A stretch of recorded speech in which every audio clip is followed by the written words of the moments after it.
Again, Mr. Kennedy, you may have forgotten the original question, which was, as president, what leverage would you use to get Hamas and Israel to end the war? Well, I would have used more diplomacy from the beginning. I think we have to recognize a couple of things. One is we're a nation of compassion. All of us are heartbroken by seeing the bloodshed that's happening in Gaza.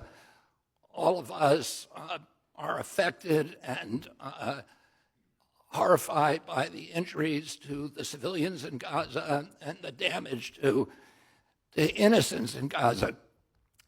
We also have to understand that Israel is in an existential battle now, and that Hamas, which is a genocidal organization, which is pledged to Israel's annihilation, it's pledged to the extermination of Jews, and it does not want a two-state solution. It wants a one-state solution, which is Israel gone. And it actually has in its charter a provision that says that it is against Islamic law to even negotiate with Israel.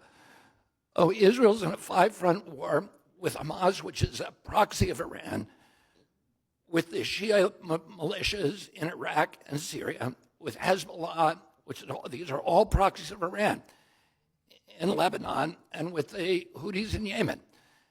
And it's being attacked on two fronts right now. It is at full war with Hezbollah. And we have to let Israel disarm Hamas. We have to support them. Israel's our oldest ally. It is the only democracy in the Mideast.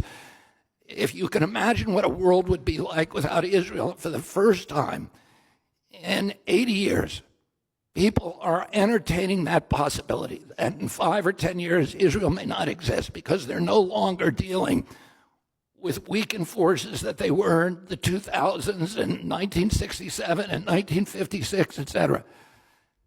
Hezbollah is the most proficient guerrilla army in the world, and probably in history. Iran is now a superpower in the Mideast and has the capacity to maintain a war. So we need, and to wipe out Israel.